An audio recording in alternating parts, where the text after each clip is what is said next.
Levy ग्रंथ अध्याय 7 क्षतिपूर्ति बलि की विधि। क्षतिपूर्ति बलि की विधि इस प्रकार है। वो परम पवित्र है। जिस स्थान पर होम बलि के पशु का वध किया जाता है, वहीं क्षतिपूर्ति बलि के पशु का वध किया जाए। उसका रक्त वेदी के चारों ओर छिड़का जाए। उसकी सारी चर्बी चढ़ाई जाए। उसकी मोटी पूंछ, आंतड़ियों के आसपास की चर्बी, उसके गुर्दे तथा उनकी चर्बी और कमर के आसपास की चर्बी तथा जिगर की झिल्ली, जिसे गुर्दों के साथ निकाला जाता है, याजक ये सब वेदी पर जलाए। ये चढ़ावा प्रभु के लिए है।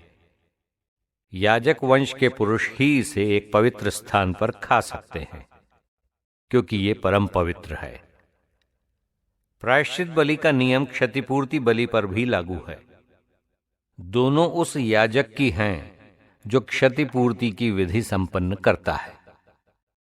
जब याजक किसी के लिए होम बलि चढ़ाता है, तो बलि पशु की खाल उसे मिलती है।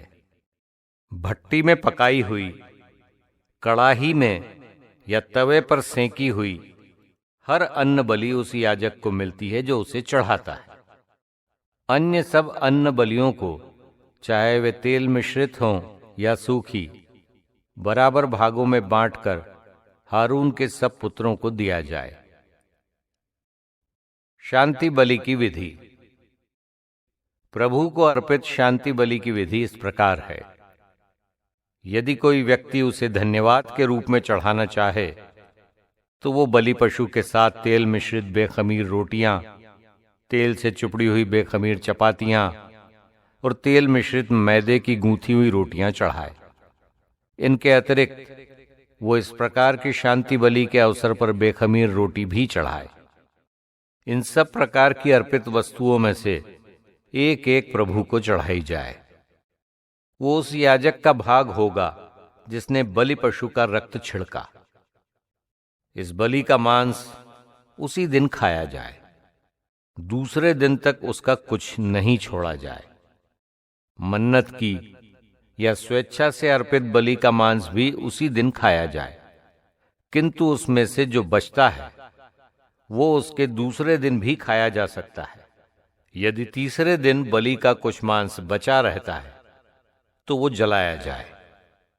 यदि तीसरे दिन भी शांति बलि का मांस खाया जाए, तो शांति बलि चढ़ाने वाले को कुछ लाभ नहीं होगा, क्योंकि वो मांस दूषित हो गया है, और जो व्यक्ति उसमें से कुछ खाता है वो दोषी होगा। अशुद्ध वस्तु से स्पर्श किया हुआ मांस खाना मना है। उसे जलाना चाहिए। जो व्यक्ति शुद्ध है, वो दूसरा मांस खा सकता है। यदि कोई व्यक्ति अशुद्ध हो और प्रभु को अर्पित बलि का मांस खाए, तो वो समुदाय से बहिष्कृत कर दिया जाए। यदि कोई व्यक्ति अशुद्ध वस्तु का स्पर्श करे, चाहे वो अशुद्ध व्यक्ति हो या कोई अशुद्ध पशु या ऐसा कुछ जो घृणित माना जाता है, और यदि वो ऐसी अवस्था में प्रभु को चढ़ाई शांति बलि का मांस खाए, तो वो समुदाय से बहिष्कृत कर दिया जाए। चर्बी और रक्त का निषेध। प्रभु ने मूसा से कहा, इस्राएलियों से ये कहो, तुम गायों या बैलों, भेड़ों या बकरियों की किसी भी प्रकार की चर्बी नहीं खाओ। मरे हुए या जंगली जानवरों द्वारा मारे हुए पशु की चर्बी को किसी दूसरे उपयोग में लाया जा सकता है, परंतु उसे खाया नहीं जाएगा। प्रत्येक व्यक्ति जो किसी ऐसे जानवर की चर्बी खाए जो प्रभु की बलि के रूप में चढ़ाया गया है, उस समुदाय से बहिष्कृत किया जाए। तुम अपने घरों में भी किसी पक्षी या पशु के रक्त का उपभोग नहीं कर सकते हो। जो रक्त का उपभोग करता है, उसे समुदाय से बहिष्कृत कर दिया जाएगा। याजकीय भाग। प्रभु ने मूसा से कहा, इस्राएलियों से कहो, जो प्रभु को शांति बलि अर्पित करता है, वह अपने चढ़ावे का एक भाग प्रभु के पास ले आए। वो अपने ही हाथों से उसकी चर्बी और उसका सीना ले आए और सीना प्रभु के सामने हिला हिलाकर अर्पित करे। याजक चर्बी को वेदी पर जलाएगा, किंतु सीना हारून और उसके पुत्रों का होगा। तुम अपनी शांति बलियों के पशु की दाहिनी जांघ हारून के उस पुत्र को दोगे जो बलि पशु का रक्त और चर्बी चढ़ाता है। दाहिनी जांघ पर याजक का अधिकार है। सीना जो प्रभु के सामने हिला हिलाकर चढ़ाया जाता है और जांघ जो दी जाती है, ये इज़राइलियों की शांति बलियों का वो भाग है जिसे मैंने हारून और उसके पुत्रों के लिए अलग कर दिया है। इसे इज़राइलियों से पाने का अधिकार सदा उनका होगा।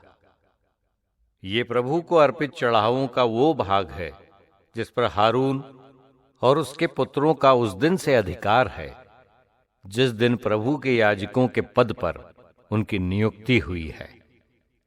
प्रभु ने इज़राइलियों को आदेश दिया है कि वे वो भाग अभ्यंजन के दिन याजकों को दिया करें। ये पीढ़ी दर पीढ़ी उनका चिरस्थायी अधिकार है।